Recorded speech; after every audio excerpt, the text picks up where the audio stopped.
Hi, everybody. Today we're going to talk about nutrition and sports performance. So, especially for those of you who have some recovering to do lately, I hope that some of this information helps you or at least inspires you to eat a little more protein today. So, we'll get started here.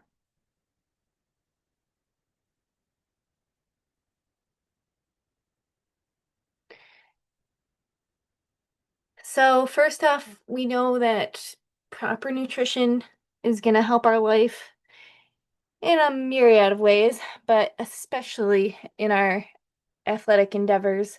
So whether you're an athlete training for a specific sport, or if you're recovering from surgery, or if you maybe were really sore or worked out extra hard, having the proper nutrition is going to go a long way. So it's going to make sure that your energy levels are optimal and that you're going to be recovering effectively.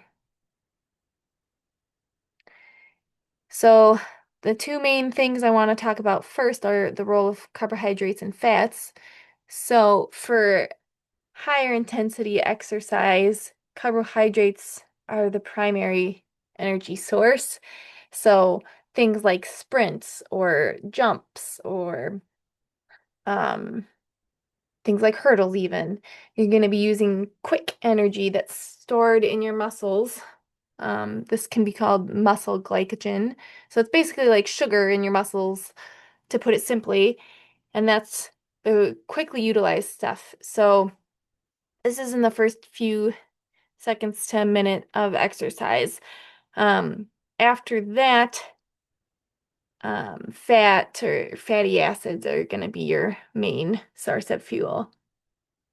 If you don't have enough carbohydrates or fat, that's when your body uses protein and muscle, and we don't want that. So that's why it's important to consume enough uh, in your diet. So for longer um, energetic tasks, so like long distance running or cycling or long distance swimming, things like that, that are at a lower intensity, but they are prolonged, that's when fat is going to come into play. And so your fat stores are going to be used to provide that energy. There's actually a study that just showed that the, and especially marathon runners, people who do high intensity, prolonged exercise, it actually depletes the fat around your nerves. Like, so I don't want to get too anatomical here, but basically your nerves have this little fatty sheath that covers them, and it can even deplete your fat down to that level. So if you ever see somebody with a runner's build, um, that's because they really are running their butt off. So that's kind of an interesting thing. They do get sustain, just so you're not worried. They do get built back up once you're not competing heavily like that when you have your rest stage, but it's just something that's kind of a neat fact that I remembered reading you recently. All right, so then protein. We just talked about carbohydrates and fats. So now we're going to talk about protein and the role of exercise and recovery. So protein is going to be super, super important. Oops, we'll click here. So first off, we need protein to repair our muscles. So when we work out, we're actually creating micro tears in our muscles, and that can contribute to some of the soreness that we feel. Other things too, if you, again, like if you've had surgeries or injuries, protein is going to be super beneficial for healing. So that's one thing you want to keep in mind. Try to stay on top of that protein intake. And then muscle growth. Oops, messing up my thing here. Sorry if I'm making you dizzy. So muscle growth. So when we have those tears, your muscle will rebuild even bigger and better. So each time we're um, working out and providing enough stimulus to the muscle, it's going to grow back stronger and sometimes bigger. And protein intake is going to support that. Um, some studies have shown that especially in high performance athletes, if you consume protein both before and after your workouts, um, it can contribute to decreased soreness and better recovery and better energy levels, which is always a good thing. And then essential amino acids. So when we're talking about proteins, we want a complete protein that has all the amino acids that you need. So meats are a good source of this, eggs. There are some plant-based ones too, like quinoa is a really big one.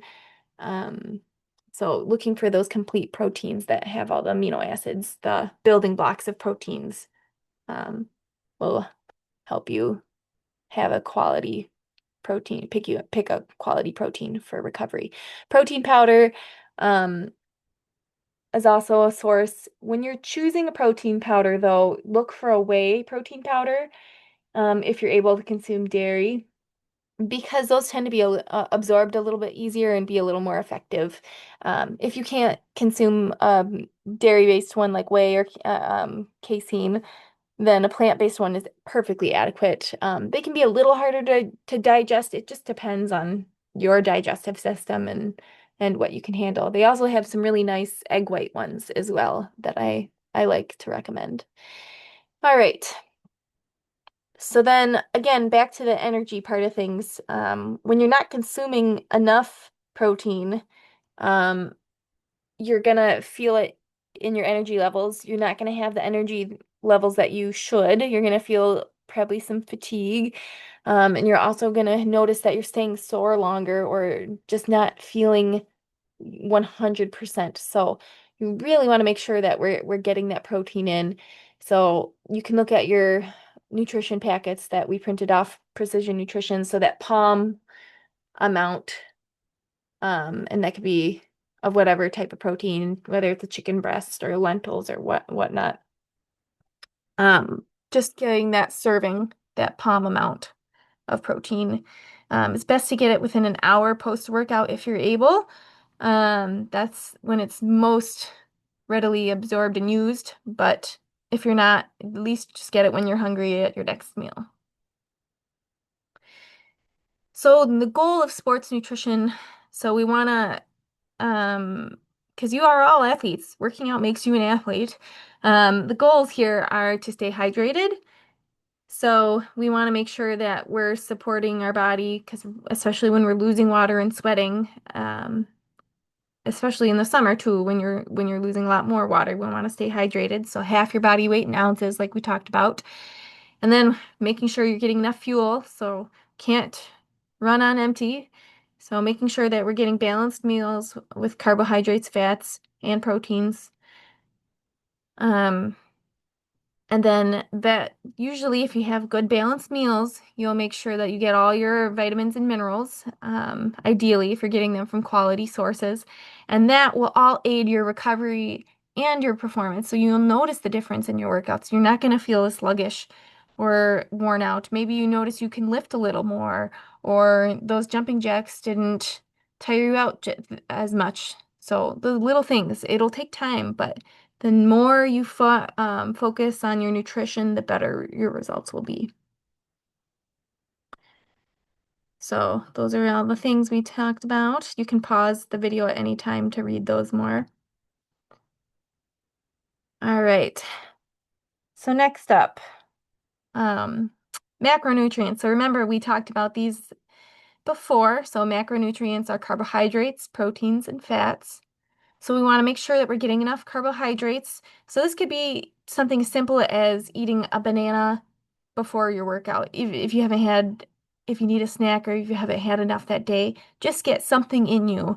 Especially if it's a day where you're doing a little more cardio, like that, like short bursts, that's going to help. Fats, again, you always need fats, but they're especially good, especially good for when you're doing an endurance activity, making sure you're getting enough healthy fats to have healthy fat stores in your body. So remember things like nuts, fatty fish like salmon, olive oil, things like that. And then again, protein for muscle growth and repair. So making sure that we're giving our body the building blocks to rebuild. and reduce soreness.